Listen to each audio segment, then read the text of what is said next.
aqui, ó, processo coronoide em cima do dente 18 do paciente. Então, uma estrutura mandibular pode ser vista numa radiografia de maxila. Tá?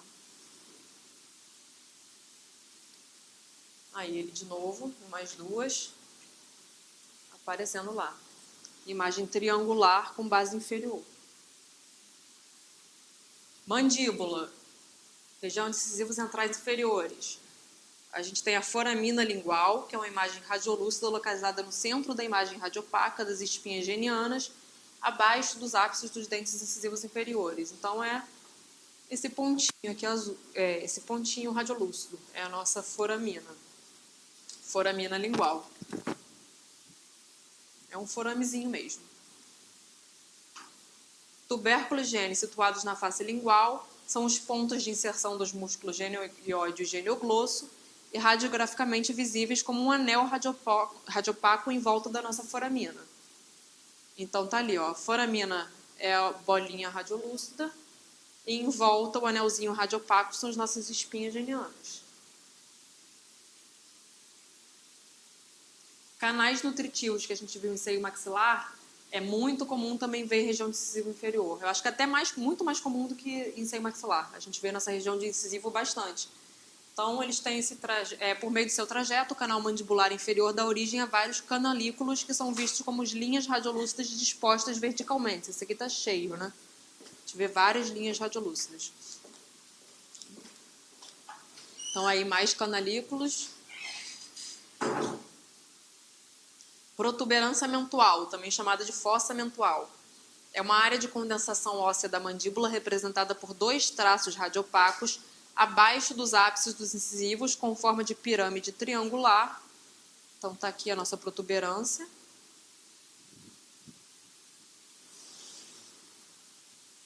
Base mandibular. Às vezes ela pode ser observada em radiografias periapicais e oclusais com uma imagem radiopaca em razão do maior aprofundamento do filme ou do excesso de angulação. Então, nem sempre a gente vai conseguir ver essa base, né? Normalmente a gente não consegue. Mas quando a gente usa uma angulação excessiva, a gente consegue ver essa área radiopaca mais espessa aqui da base da mandíbula. Então, está aí marcado em duas radiografias. Caninos inferiores, só os nossos canais nutritivos, não tem nada muito interessante nessa área. Pré-molares inferiores, agora começa a ficar bom. Forame mentual, que é importantíssimo de ser bem localizado, né? Imagem radiolúcida arredondada ou oval, altura dos ápices dos dentes pré-molares ou superpostas aos mesmos e podem também ser confundidos com lesões periapicais. Então, tá aí nosso forame. É importante a gente tentar acompanhar, ver se a gente identifica o trajeto do canal mandibular, né? Que aí facilita um pouco de saber se é um forame mentual ou se é uma lesão periapical. Então, tá lá ele. Mais outro. E o canal mandibular, que é uma estrutura radiograficamente delimitada por duas margens, né, suas corticais, tanto superior quanto inferior, as margens radiopacas, localizadas no osso da mandíbula, desde o forame mandibular até o forame mentoniano, e serve de ducto para o nervo alveolar inferior. Então está aí o nosso canal mandibular delimitado.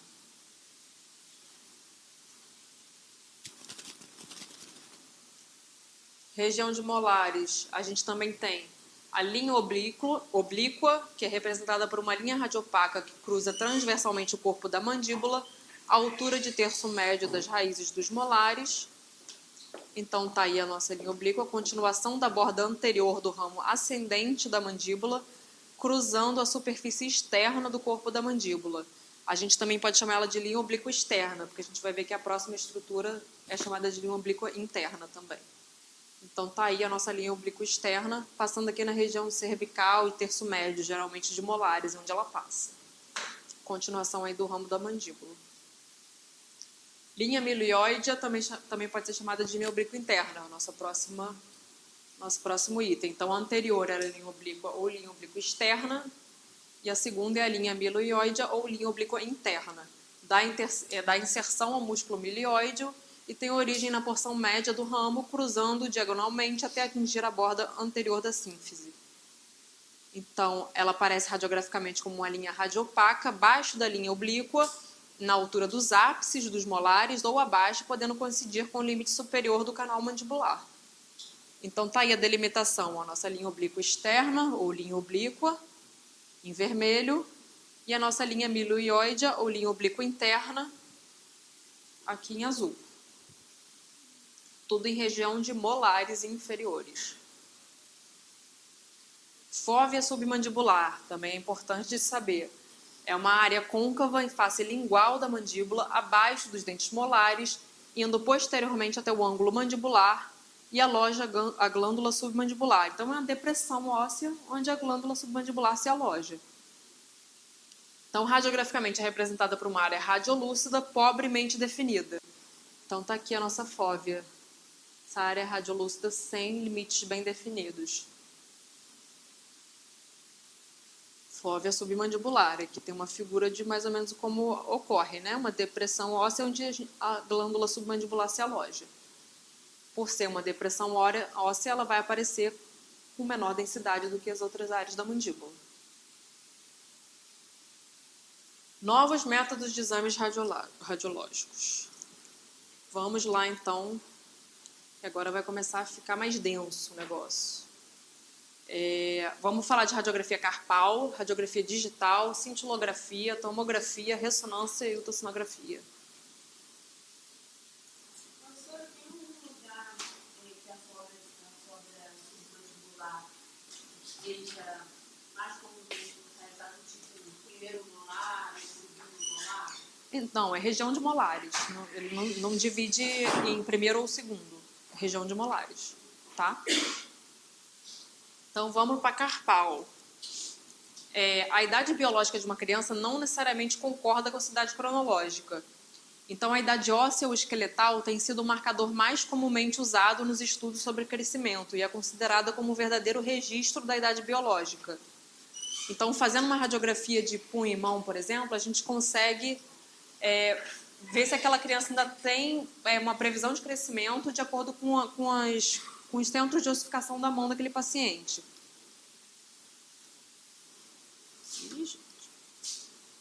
Então, 3 categorias de informações são tradicionalmente utilizadas.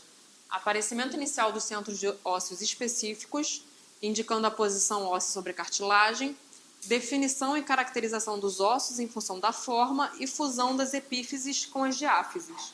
Então, a gente consegue avaliar através de uma radiografia de punho e mão e em que fase de ossificação esses ossos da mão estão, se essa idade esqueletal está em comum acordo com a idade do paciente. Então, a gente posiciona a mão esquerda ali do paciente, dedo médio em linha direita com o eixo do antebraço, dedos entreabertos, polegar formando um ângulo de 30 graus com um dedo indicador. Indicações: estimador da idade óssea e curva de crescimento, avaliação e plano de tratamento ortodôntico. A questão que caiu, eu não lembro qual prova foi, mas que foi recente, foi incrivelmente isso. Então, eu acho surreal, mas eu coloquei para vocês. Existem alguns métodos de avaliação de radiografia de punho e mão. E eu citei para vocês aqui. Então, esse primeiro, o método de Greenwich-Pilley, método inspecional, compara a radiografia carpal de crianças com estudo de 58 pranchas radiográficas contidas em um atlas. Então, você pega a sua radiografia, pega esse atlas e compara em qual estágio de ossificação a tua radiografia está em relação àquele atlas.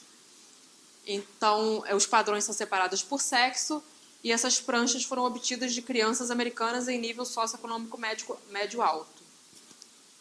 Já o método de Turner e o Whitehouse é um método de scores. Então, é elaborado a partir de amostra de crianças britânicas.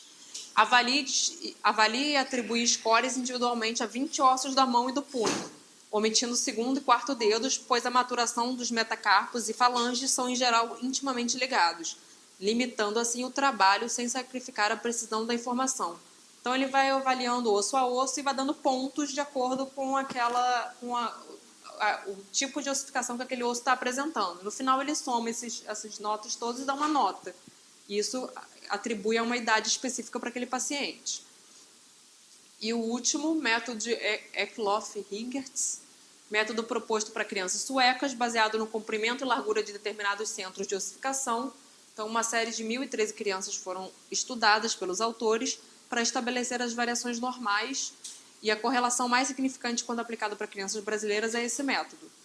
Então, a gente vai medindo o comprimento e a largura desses ossos, e aí, com isso, a gente faz uma relação para o tamanho da idade, se a idade esqueletal do paciente está de acordo com a idade dele, de fato. A questão, eu acho que, se eu não me engano, eu não lembro se era dessa última ou se era desse primeiro método, mas ele descrevia como isso aqui. Método inspecional que compara a radiografia, blá, blá, blá, blá. Aí as opções era qual era o método, só saber o nome. Mas aí ele fala qual era a evidência, então mais fácil para a Eu acho que falava. Eu acho que falava. é um britânico, é uma pessoa que pode ser aplicado no brasileiro. Era um textinho exatamente assim, isso que você queria tirado do livro, então era idêntico, e aí vinha a opção. Radiografia digital. Vamos lá, em radiologia digital, as imagens são formadas pela interação dos fótons e a emissão de luz que vai sensibilizar um sensor. Então, a imagem digital, assim como qualquer imagem digital mesmo, né? Não só radiografia digital, a gente consiste em um grande sistema de pixels, né? São vários quadradinhos, que é a unidade menor da imagem digital. Eles são organizados em matrizes e linhas. E para cada pixel desse, a gente vai ter uma localização e vai ser atribuído um número específico. Cada número desse vai ser relacionado a um tom de cinza. Então, no final da distribuição dessa numeração, a gente tem a informação da imagem. A gente tem algumas possibilidades de método de aquisição de imagem radiográfica digital. A gente tem um método indireto, quando na verdade a gente digitaliza uma radiografia, né? Então ele não é digital de fato, a gente pega uma radiografia convencional, utiliza um scanner e aí torna ela digital. Então esse aqui é um método indireto. A gente tem um método direto, com a radiografia digital propriamente dita, então a gente usa sensor, esse sensor está ligado diretamente ao computador, então não tem aquela parte de processamento toda que a gente já viu. A imagem aparece diretamente no monitor depois da exposição. Eu acho que isso aí. E a gente tem um método semidireto, que a gente chama, que é com placa de fósforo. Por que semidireto? Porque depois de feita a exposição com esse sensor, a gente ainda vai ter que colocar ele numa leitora. Aquele método direto é utilizado com esse tipo de sensor aqui, que tem um fio, tá vendo? Esse fio já está ligado diretamente ao computador, então já transmite a imagem. Esse aqui, a gente não tem essa fiação, então a gente tem que colocar dentro de uma leitora, aí a leitora vai fazer a leitura dessa imagem e ela sim vai mandar essa informação para o computador. Então é semi-direto por conta disso, ainda tem uma etapa de leitura desse sensor. Existem basicamente duas tecnologias possíveis, tecnologia de estado sólido e a fotoestimulável, que a gente usa essa sigla aqui, PSP. Na de estado sólido, a gente tem sensores do tipo CCD e CMOS, dispositivo de carga acoplada e semicondutores de óxido de metal complementar. Na verdade, a diferença entre elas é só a leitura de como essa informação é processada por computador, isso não é muito importante para vocês, eu acho. Nunca vi questão caindo sobre isso, mas enfim, no CCD a gente faz uma linha, a gente lê uma linha de informações de pixels e manda a informação, e no CMOS a gente faz cada pixel isolado, a leitura. Enfim, mas de um modo geral, as duas são técnicas diretas, as duas têm fio e é um trambolho. Quem já fez exame com sensor desse é muito ruim. Fazer um periapical completo com isso é um parto. Assim, é muito prático do ponto de vista do consultório, quem de repente não trabalha com uma clínica radiológica, porque a imagem está ali direto, né? É um fiozinho. Mas para quem trabalha com clínica, que tem que ter agilidade, fazer um periapical completo com um sensor desse, tem paciente que não tem condição, porque o sensor é bem mais grosso que um filme convencional, ainda tem um fio passando ali na boca, você tem que colocar um saquinho protegendo isso tudo, tem posicionador possível também, então assim, é um trambolho, realmente é muito desconfortável. Então, a característica clínica fundamental, rápida disponibilização da imagem após a exposição. Desvantagem, tamanho do sensor. E o cabo eletrônico para transferência também é. Mordeu aquele cabo ali, um abraço, já era. Se essa transmissão ficar dificultada por conta do cabo, só trocando o cabo, não tem jeito. E aí vários mil para consertar isso aí. A placa de fósforo, que é o PSP, apesar de usar essa leitora, ter uma etapa intermediária, é absurdamente mais confortável. É muito semelhante ao filme, em dimensão e até de espessura mesmo. Então, a gente vai fazer uma exposição do paciente, a gente consegue colocar um sensorzinho desse até no posicionador mesmo, de filme, normal. Para as técnicas de CCD e CIMOS, a gente tem posicionadores específicos por conta daquela fiação. Aqui a gente consegue usar os nossos posicionadores de periapical convencional. Faz a exposição, põe o sensorzinho aqui na leitora e aí a imagem aparece. A gente perde alguns segundos a mais, não é um ponto tão negativo, ao meu ver, por conta da facilidade que se tem e da qualidade que se dá para o paciente, de colocar um sensor muito mais confortável na boca. Eu acho que... Não, isso aqui é um sensor. Você vai encapar, colocar um plastiquinho e isso é até um dos pontos negativos que eu vou falar ali daqui a pouco, infecção cruzada, né? Assim, tem que ter cuidado na hora de encapar direitinho, porque senão vai saliva de um para o outro, né? Então, em termos de exposição, sim, mas o maior problema desses sensores é danificar, né? Tanto aquela fiação quanto isso aqui. Isso aqui é arranhado, já era. Aí vai aparecer em todas as radiografias aquele arranhão no mesmo lugar. Então tem que ter cuidado, realmente. As placas de PSP absorvem e armazenam energia dos raios-x e liberam essa energia em forma de luz quando estimulados por outra luz. Então, vão armazenar aquela energia do raio-x. Quando a gente coloca aqui na leitora, a leitora vai emitir uma luz e essa energia que foi captada pela placa vai ser liberada em forma de luz e vai ser lido. Essa informação vai passar por um conversor analógico digital e vai ser exibido no computador como uma imagem. Vantagens da radiografia digital. Menos tempo de trabalho, sem dúvida, você não tem processamento, toda aquela etapa toda que a gente tinha. Menor dose de radiação para o paciente, até 80% menos. Amplo dinamismo. Retoque de imagem, a gente consegue fazer retoque, né? A gente tem programas específicos para trabalho de imagem digital, então a gente consegue aumentar brilho, consegue aumentar contraste. Aqueles erros de processamento que a gente tinha antigamente, se ficou pouco tempo no revelador, ficou claro. Aqui a gente não tem isso, a gente consegue mexer no computador, né, de maneira digital. A gente consegue fazer inversão de imagem, tá vendo? O que é radiopaco fica radiolúcido, o que é radiolúcido fica radiopaco. A gente consegue colocar uns filtros de relevo, filtro de nitidez, enfim. A gente consegue manipular como uma imagem digital mesmo. Possibilita algumas mensurações, possibilita ampliação da imagem, fácil acesso das informações, né? Tá tudo por computador, então você pode mandar via e-mail, facilidade de armazenamento e poluição do meio ambiente também. A gente não tem mais descarte de químico, não tem descarte de lâmina de chumbo, como a gente tinha ali nas nossas técnicas convencionais. Como desvantagem, alto custo, não tem nem comparação com uma caixinha de periapical, né? Muito mais caro. Necessidade de computadores de certa capacidade de memória para armazenar essas imagens. Desconforto do paciente, principalmente na nossa técnica que tem fio, que é bem ruim. Danos do sensor, que é um sensor danificado todo arranhado. Às vezes até a mordida do paciente mesmo faz isso. E uma vez danificado já era, todos vão aparecer assim, então tem que descartar e comprar outro. E contaminação cruzada. Cintilografia. Eu adoro essa técnica particularmente, eu acho muito legal. Princípio de formação de imagem é de medicina nuclear. Então, como que se dá isso? A gente vai aplicar material radioativo no paciente e ele vai se tornar um emissor de radiação. Essa é uma técnica interessante, principalmente para tratamento e investigação de algumas doenças, e é uma técnica funcional, é isso que eu quero que vocês entendam. Identifica o processo patológico antes da detecção de alterações da estrutura anatômica. Então, em radiografia convencional, a gente consegue ver uma alteração óssea quando a gente já perdeu cerca de 60% a 50% da mineralização daquele osso. Com a cintilografia, a gente não tem isso. Como é uma técnica funcional, qualquer alteração metabólica já vai captar esse material radioativo e já vai aparecer sob forma de imagem para a gente. Isso teria alguma coisa a ver com PET scan? Mais ou menos. PET scan, na verdade, é tomografia. Ah, tá. É um Isso. tipo de tomografia. É um tipo de tomografia, mas com material radioativo também. E você leva, né? Você Isso. ali, aí você tem que depois ficar não sei quantas horas longe de um monte de gente. Se isolar. E é muito sensível, né?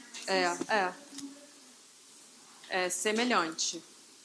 Então, ó lá, muito sensível, demonstra alterações antes que outros métodos façam. Então, a gente vai injetar uma substância farmacológica ligada a um isótopo radioativo. Quando o osso sofre agressão, ó, trauma, infecção, inflamação, ele tem um metabolismo alterado. E aí, como eu falei para vocês, o raio-x só mostra alteração óssea quando esse osso já perdeu cerca de 50% do seu conteúdo mineral. Então, a gente não revela o momento biológico daquela lesão. Na cintilografia, a gente mostra que a maioria dos estados patológicos são acompanhados de fenômeno inflamatório. Então, aumentam a irrigação daquela região. Então, trazem para a zona agredida uma quantidade maior desse radiofármaco que a gente injetou.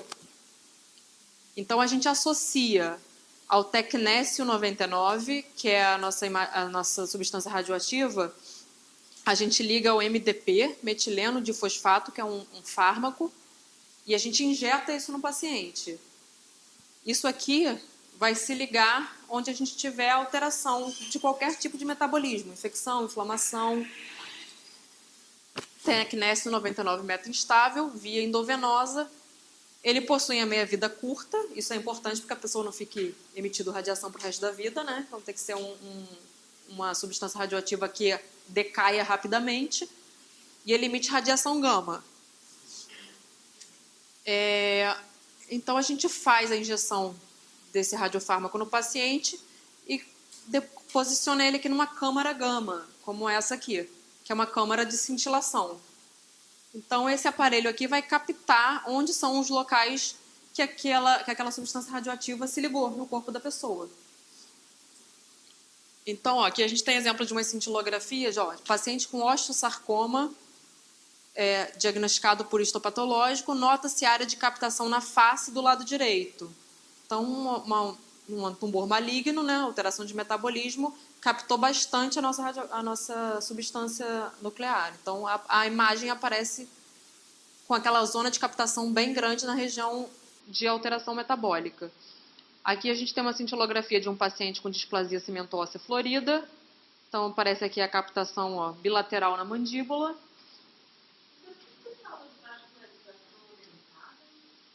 Que as áreas que têm o metabolismo alterado, infecção, inflamação, acabam recebendo mais vascularização. E aí, com isso, o radiofármaco chega mais nessa região. E aí acaba se incorporando mais naquela região, entendeu? Aí esse paciente aqui, ó, tinha artrose, no raio-x, foi diagnosticado artrose de coluna dorsal e lesões escleróticas difusas da bacia. Só que esse paciente era um paciente com adenocarcinoma de próstata. Então, ele tinha câncer de próstata. Aí, quando ele fez a cintilografia, várias lesões metastáticas disseminadas já, ó, clavícula, coluna, enfim, coisas que radiograficamente talvez não aparecessem. E na cintilografia, por conta dessa alteração metabólica, as áreas de metástase todas captaram a nossa substância. Tá? Então, o que eu quero que vocês saibam da cintilografia? Tecnécio 99, que é o que é utilizado, porque já caiu questão com isso, e que é uma técnica funcional. Então, você consegue observar alterações de ósseas muito antes de técnicas radiográficas convencionais. Tá?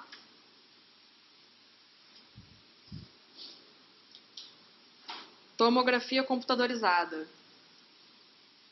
Bom, tomografia é um termo genérico utilizado para designar qualquer técnica que gere imagens de cortes. Computadorizada, obviamente, a gente vai utilizar sensores, imagem digital. Então, a gente vai utilizar raio-x para produzir imagens seccionais ou cortes, sempre mostrados por método digital, sensores. Em radiografia 2D, o que a gente tem, basicamente, é isso aqui, né? Sobreposição de estrutura. Em qualquer técnica tridimensional, a gente consegue fatiar essa estrutura e avaliar cada fatia de maneira individual. Então, a gente consegue, com isso, remover sobreposição. Então, a gente seleciona exatamente a fatia que a gente quer avaliar e consegue avaliar essa fatia de diversas incidências. Composição do nosso aparelho. E aqui a gente está falando de tomografia médica, tá? Depois a gente vai falar da Cone Beam, que é mais dentária. A gente precisa de um gerador de alta tensão, de uma mesa, de um tubo de raio-x e de detectores. Também precisa de um sistema de processamento de dados e reconstrução da imagem e um sistema de visualização e armazenagem dos dados. Então, está aqui o nosso gantry, a gente chama de gantry essa estrutura aqui.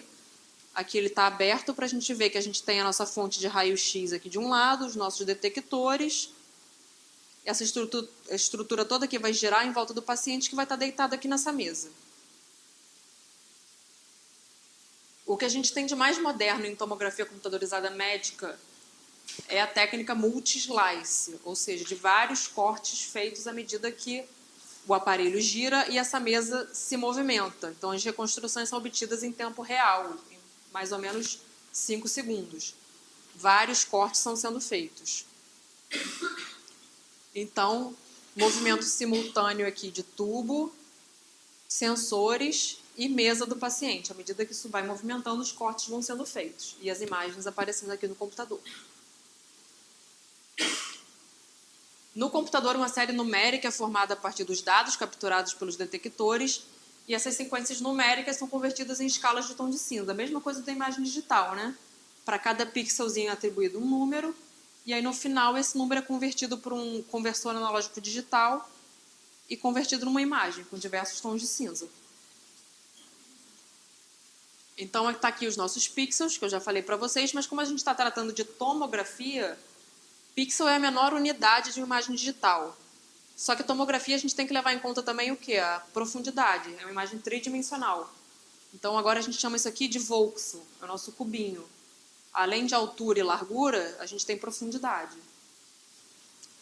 Esses voxels todos vão ser organizados numa matriz e estão dispostos em colunas e linhas.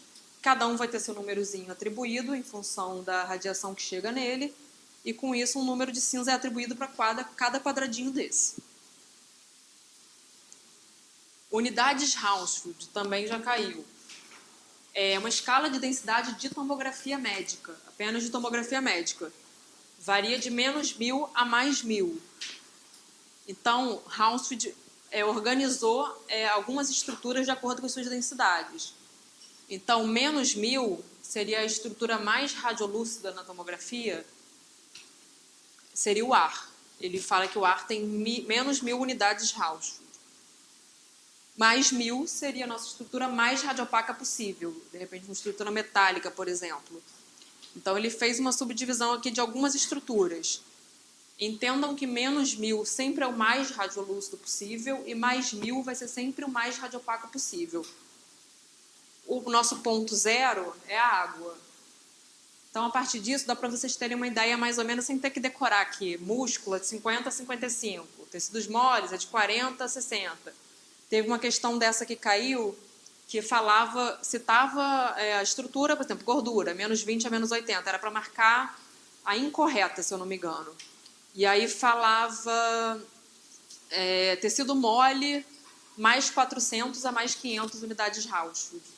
Então, se você sabe que -1000 é o mais radiolúcido possível e +1000 é o mais radiopaco, tecido mole está ali, é mais radiolúcido, né? Tá mais para perto do meio. E aí a opção errada era tecido mole mais 400 ou mais 500, assim, é um número bem grande de unidades Hounsfield. Então dá para se saber mais ou menos, usando a lógica, que um tecido mole nunca vai ter um grau de radiopacidade tão grande na tomografia. Então não precisa decorar tanto, pelo menos essa questão que caiu dava para usar o bom senso. Então tá aí, ó. Cada unidade Hounsfield tem o seu tom de cinza mais ou menos. Então, o osso aparece bem branco, o ar aparece bem preto, enfim, gordura aparece com um tom de cinza mais escuro. Então, de acordo com a atenuação de cada estrutura, ele vai aparecer com um diferente tom de cinza. Então, aí, mais imagens de tomografia computadorizada. O interessante da tomografia é justamente que a gente pode avaliar a estrutura em diversos planos, né? Então, plano sagital, plano frontal, plano axial, a gente avalia a estrutura de maneira tridimensional mesmo e sem sobreposição. DICOM é um formato de imagem, eu quero que vocês saibam só o nomezinho, na verdade, que existe. que pode cair. DICOM, Digital Imaging Communications in Medicine, é como se fosse um formato de imagens universal de tomografia. É como se fosse uma extensão, na verdade. JPEG, por exemplo, de foto, tomografia tem o ponto DCM. É uma extensão de tomografia que todos os aparelhos são obrigados a fornecer. Então, se você tiver no seu computador um programa que faça leituras de imagem DICOM, você pode pedir para qualquer clínica que tenha um aparelho, independente da marca que seja o aparelho da clínica, olha, eu quero essas imagens DICOM, porque todo aparelho é obrigado a fornecer essa imagem. Então, você consegue, a partir de um programa específico para leituras de imagem DICOM, avaliar qualquer imagem tomográfica de qualquer aparelho. Então, só saibam isso. DICOM é um formato universal, obtidos em qualquer tomógrafo, e com isso eles podem ser exportados e convertidos para softwares específicos, permitindo uma medição de altura, espessura. De um modo geral, as clínicas acabam mandando as imagens nos seus próprios programas, né? Cada tomógrafo tem o seu. Mas caso vocês tenham, quem tem Mac tem até programa gratuito de leitura de DICOM para Mac. Então pode baixar na internet e, enfim, se adaptar legal ao programa, você pode passar a pedir para as clínicas só imagens em DICOM, que você usa sempre, independente do aparelho que tenha sido feito a tomografia, o mesmo programa. Então, aplicações clínicas. Implantes é a mais clássica de todas, né? E esse protocolo aqui já caiu em questão de prova, também é ridículo decorar isso, mas enfim, pelo menos é simples. 1 milímetro de espessura de corte axial para 1 milímetro de incremento de mesa e 1 milímetro de intervalo de reconstrução. Tudo é 1 para implante. Para a fratura... Oi? Fratura, ele cita que é imprescindível na interpretação de fraturas complexas, como LEFOR 1, 2 e 3, a utilização de tomografia. Então, aqui a gente vê uma fratura, né, de soalho de órbita, a gente vê o seio maxilar completamente velado, né, em função dessa fratura, enfim, paciente com trauma de face. Protocolo de fratura, 2 milímetros de espessura, 2 milímetros de incremento de mesa e 1 milímetro de intervalo.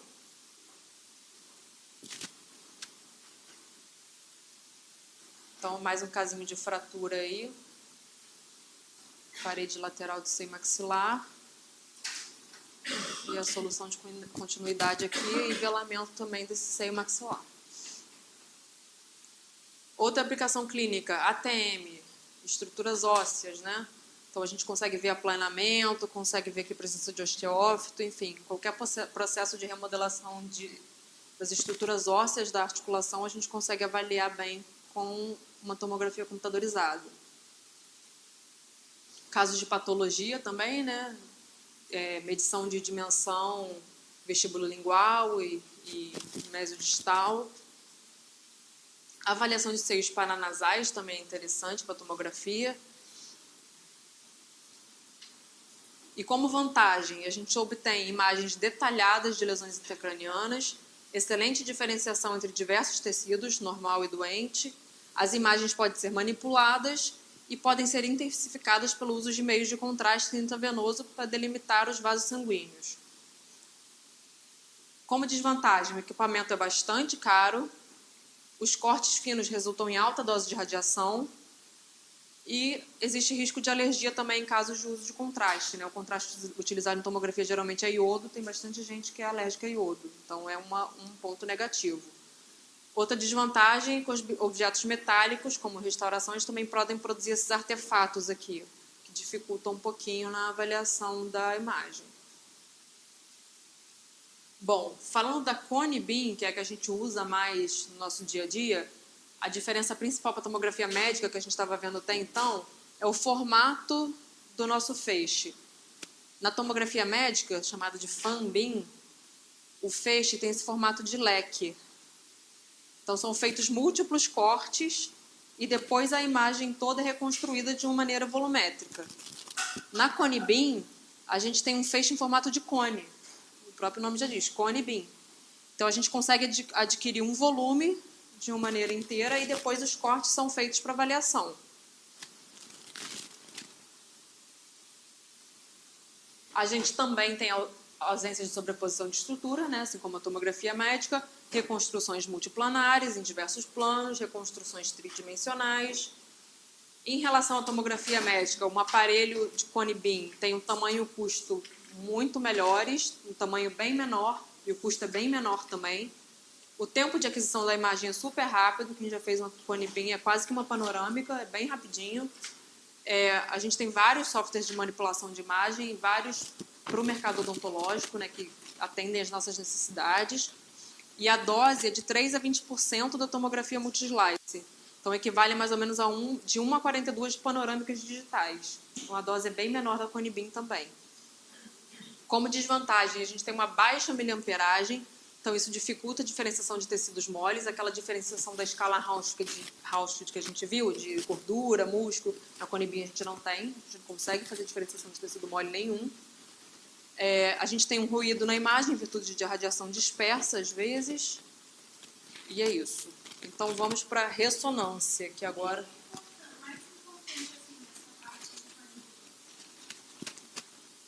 Então, eu acho de tomografia, de um modo geral, a diferenciação de uma para outra é mais o feixe. Mas de tomografia, de um modo geral, é de saber que você está diante de uma imagem tridimensional, você consegue avaliar sem sobreposição, enfim. Indicações da técnica, acho que mais isso, tá? FOV é Field of View, na verdade é uma sigla, é o tamanho do campo de visão. Então, o FOV pode ser menor, maior, é o tamanho que você consegue irradiar. Tem aparelhos com FOV pequeno, que só pega, de repente, 3 dentes. Aparelhos com FOV maior, você pega um crânio inteiro. É o tamanho da área que você vai irradiar, tá? A médica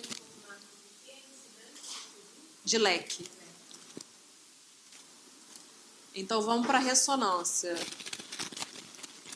Ressonância, a gente tem nosso magneto principal. Professora,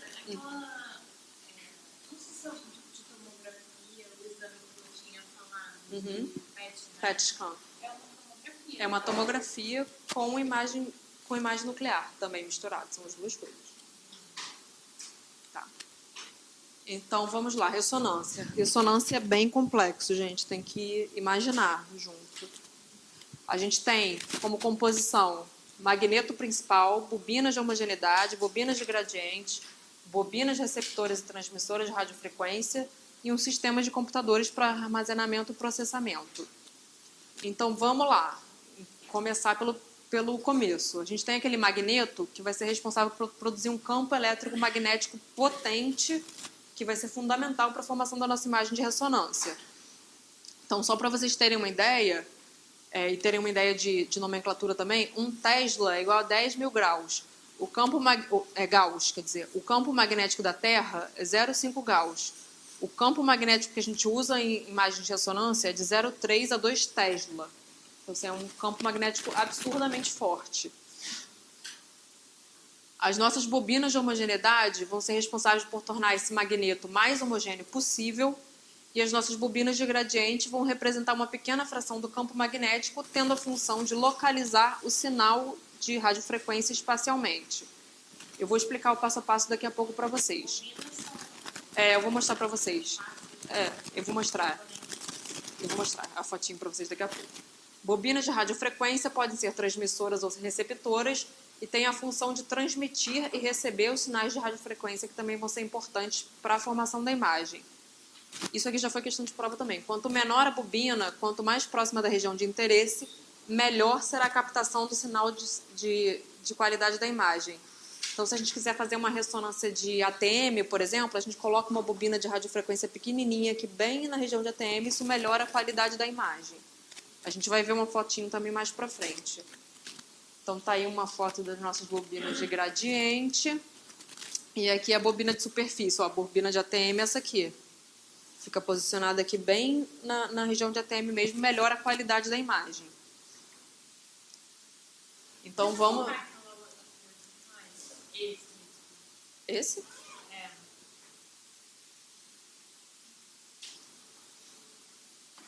Então, vamos entender como é que se forma a imagem. Essa é a parte mais complexa da ressonância, mas a melhor parte é que eu nunca vi caindo. Então, menos mal. Vamos lá. Produção de imagem a partir de pulsos de radiofrequência. Ou seja, a gente não utiliza radiação ionizante. Isso é um ponto positivo de ressonância. gente utiliza pulsos de radiofrequência em um campo magnético. Então, o nosso paciente vai entrar num campo magnético potente daquele magneto que eu mostrei para vocês e certos núcleos se comportam de maneiras diferentes quando são submetidos a esse campo magnético. Então, a gente usa para a imagem de ressonância como principal o átomo de hidrogênio. Isso aqui já caiu em questão também. Átomo de quem? Hidrogênio, sempre é hidrogênio. A gente viu que 80% do nosso corpo é água, né? Então a gente tem bastante hidrogênio no nosso corpo para formar. Acho que tem.